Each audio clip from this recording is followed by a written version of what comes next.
j'ai jamais vraiment prévu d'avoir des amis. Parce que sur cette route fatiguée, il y a toujours un Judas quelque part. Alors dis-moi, toi aussi, tu finiras par me trahir un jour.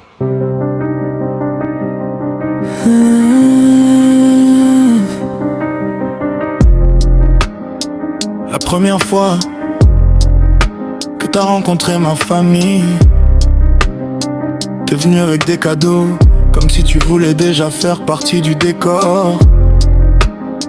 Et je crois que c'est là que j'ai compris que t'étais différent. Je t'aime pas comme une femme que je veux dans mon lit, mais comme ces choses rares qu'on ne peut pas remplacer facilement, comme une voiture ancienne qu'on garde toute une vie, même quand elle vaut trop cher. Charlie, t'es un vrai ami. J'ai pas besoin de t'appeler chaque mois pour faire semblant de prendre de tes nouvelles. Parfois je disparais pendant des semaines et toi, tu t'en fiches, comme si notre amitié n'avait pas besoin de preuves.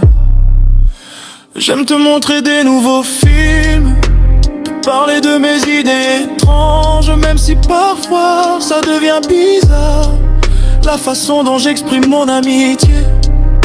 Mais toi, tu comprends toujours, tu restes là, même quand mon esprit devient sombre. Et dans ce monde rempli de faux visages, ça devient rare. Hey, yeah.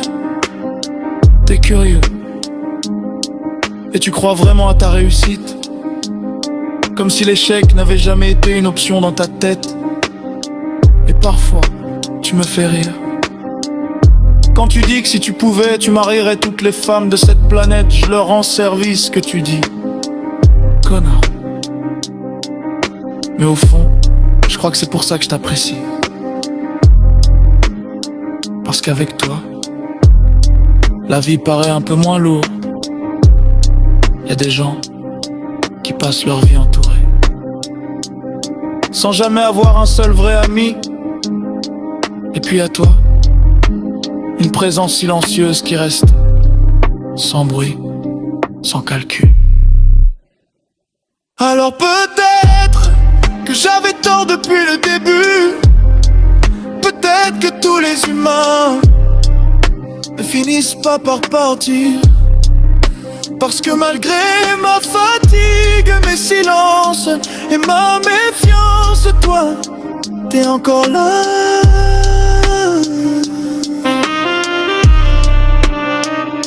Et parfois, ça suffit pour rendre cette vie un peu plus supportable. Parce qu'au fond, les vraies amitiés ne font pas toujours beaucoup de bruit, mais elles sauvent des morceaux de nous, sans même s'en rendre compte. Une histoire de plus, Lianda.